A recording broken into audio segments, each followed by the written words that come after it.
அஸ்ஸலாமு அலைக்கும் வரஹ்மத்துல்லாஹி வபரகாத்துஹு. அருமை சகோதரர்களே, இன்றைக்கு நாங்க பார்க்கக்கூடிய ஒரு விஷயம் என்னன்னு சொன்னால், ஒரு பாசமுள்ள ஒரு தாய் பிள்ளைகளை வளர்த்து எடுக்கிற விஷயத்துல எப்படியெல்லாம் அவங்க நடக்க வேண்டி இருக்குது அப்படிங்கிற விஷயத்த நம்ம சந்தித்த ஒரு தாயிடமிருந்து தெரிஞ்சுக்கிட்ட ஒரு விஷயத்த உங்கள்கிட்ட பகிர போறேன். 21 வயசு மதிக்கத்தக்க ஒரு பையனை வந்து கவுன்சிலிங்காக கூட்டிட்டு வராங்க. ஆல்ரெடி என்கிட்ட அப்பாயின்மெண்ட் எடுத்து தான் கூட்டிட்டு வராங்க. வரும்போது அவன் வந்து ஊன்றி நடக்கக்கூடிய ஒரு ஸ்டாண்டில் தான் பக்குவமாக நடந்துட்டு வர்றாரு. ஏன்னா அவருடைய ஒரு கால் ஃபுல்லாக பெண்டேஜ் போட்டிருக்குது. அதை கொண்டாந்து உட்கார வச்சுட்டு அந்த தாய் சொல்கிறா, இவர் வந்து ட்ரக்ஸுக்கு எடிட் ஆகிட்டு இருக்காரு. கிட்டத்தட்ட ஒரு 2 வருஷம் வந்து ட்ரக்ஸ் பாவிச்சிருக்கிறாரு.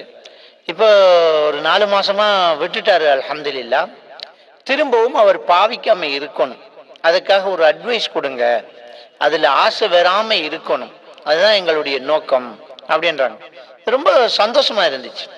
அதாவது ஒரு 4 மாசம் ட்ரக்ஸ் பாவிக்கிற ஒருத்தர் பாவிக்காம இருந்திருக்கிறதுங்கிறது ரொம்ப ஒரு ஆச்சரியமான ஒரு விஷயம்.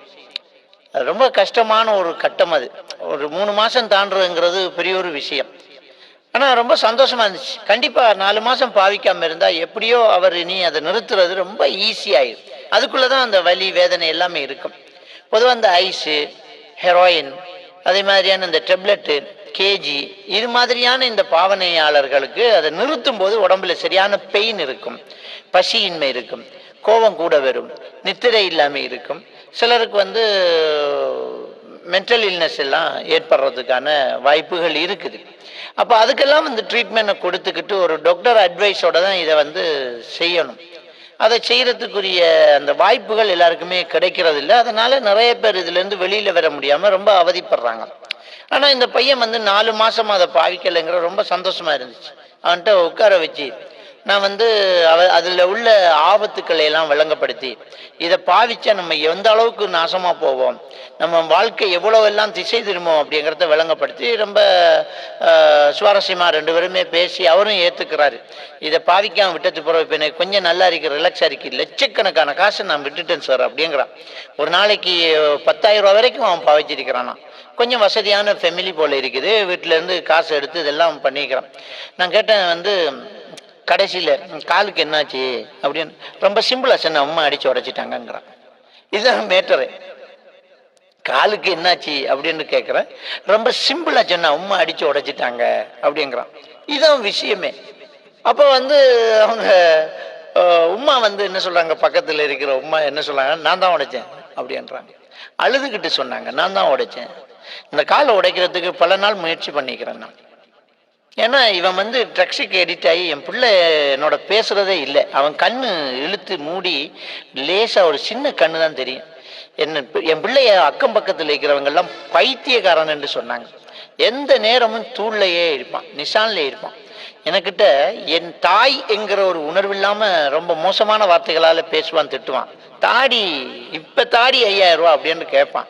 அதுக்கு வேற வார்த்தையெல்லாம் பேசுவான். அந்த காசை நான் கொடுக்கும் வரைக்கும் அவன் என்னை திட்டு இருக்குது இல்லையா, என் புருஷன் கூட அப்படி பேசினதில்லை, எதிரி கூட அப்படி பேசினதில்லை அப்படிங்கிறாங்க. இப்படி ரொம்ப அட்டகாசம் பண்ணான். வாப்பாவுக்கு அடிக்க வேற போயிருக்கிறான். தள்ளி விட்டா விழுந்துருவாங்க. பல தடவை போலீஸில் கூட மாட்டி உள்ளே இருந்துக்கிறான். குடும்ப மானமெல்லாம் போகுது.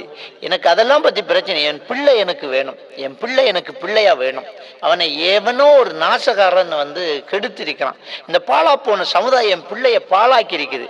என் பிள்ளை என் கைவிட்டு போக போகுது. இவன் செத்து போக போறான், நரகம் போக போறான், அல்லாவுடைய விரோதியாக மாறப்போறான். என் பிள்ளை எனக்கு வேணும், அதுக்கு என்ன பண்ணணும் அப்படின்னு ரொம்ப ரிஸ்க் எடுத்தேன். அடைச்சி வச்சேன். வீட்டை பொத்துக்கிட்டு ஒட்டைச்சிக்கிட்டு ஓட்டையை உண்டாக்கிட்டு அவன் வெளியில போறான். இவன் ஒரு ஆம்பளை, அவனை எப்படி என்னால் அடைச்சி வைக்க முடியும்? எவ்வளவு நான் முயற்சி பண்ணாலும் அதெல்லாம் ஒட்டச்சிட்டே போறான். என் புருஷன் எவ்வளவு ட்ரை பண்ணி பார்த்தா ஒரு ஆம்பளை, அவரால் கூட முடியல. கட்டி வச்சா கூட அவுட்டுட்டு போறாங்க. வேற வழியே இல்லை.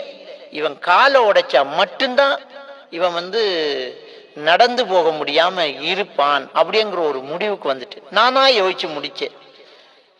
பல நாள் வந்து இவன் தூங்கும்போது கட்டையை எடுத்துக்கிட்டு போய் காலை உடைக்கிறதுக்கு ஓங்கிட்டு அழுதுட்டு அப்படியே என் பிள்ளைய பார்த்துட்டு நான் வந்திருக்கிறேன். கடைசியில் என் பிள்ளையினுடைய நிலைமை ரொம்ப மோசமாயிடுச்சு.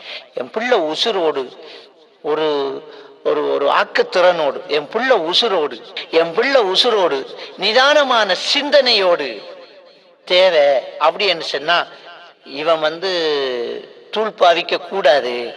காலு முக்கியமா ஆளு முக்கியமா? அதுதான் என்னுடைய கேள்வியா இருந்துச்சு. ஆளுதான் முக்கியம், காலு ஒண்ணுமே இல்லை, தூங்கிட்டு இருந்தான். ஒரே அடிச்சேன், உடைஞ்சிருக்குமாங்கிற ஒரு சந்தேகம் வந்துச்சு. அவன் கத்திக்கிட்டே இருக்கும்போது 2வது அடி. அல்லாஹ் என்ன கைவிடல, கொண்டு போய் எக்ஸ்ரே எடுத்து பார்த்தா உடைஞ்சுதான் இருக்குது, கீழே விழுந்துட்டான். அப்படித்தான் சொன்னேன். ஆனா டாக்டர் சந்தேகப்பட்டார், ஏதோ பிரச்சனை மாதிரி இருக்குது, நாங்க போலீஸுக்கு இன்ஃபர்மேஷன் பண்ண போறோம், போலீஸுக்கு அறிவிக்க போறோம் அப்படின்றாங்க. டாக்டரை கூட்டிட்டு போய் நானே சொன்னேன், இதுதான் விஷயம். அவன் வெரி குட், நல்லது பண்ணிருக்கிறீங்க, ஆகட்டும் அப்படின்னு சொல்லி எல்லாம் எடுத்து பேண்டாச்சை போட்டு வச்சிருக்குது. 4 மாசமா அவன் வீட்டுக்குள்ளேயே இருந்ததுனால எந்த நாயுமே உள்ள வர அனுமதிக்கப்படலை. அவன் ஃப்ரெண்ட்ஸ் யாருமே வரல, எவனையும் அனுமதிக்கல, வர முடியாது இல்ல, தூள் கிடைக்காது இல்ல. துடிச்சான். அவன் கால் வலியை விட அந்த தூள் இல்லாத வலி பெருசா இருக்குது என்றான். ஒன்னும் யோசிக்கல. டாக்டர் கிட்ட போனோம், மருந்து எடுத்தோம், கொடுத்தோம். சில நேரத்துல அவன் அந்த தூள் இல்லாம அவன் துடிச்சு கெஞ்சி உமா உமா உமா உமா என்று கெஞ்சுறத பார்க்கும்போது கொடுத்துடுவோமா, சில நேரம் நம்மளே வாங்கி கொடுத்துருவோமா, என் பிள்ளை இவ்வளவு கஷ்டப்படுறானே அப்படி என்று நினைக்க தோணும். ஆனா கொடுக்கல. அந்த வீரத்தாயினுடைய அந்த அந்த சாகசம் இருக்குது, அந்த அந்த அந்த முடிவு ரொம்ப ஒரு ஆச்சரியம் வந்துச்சு.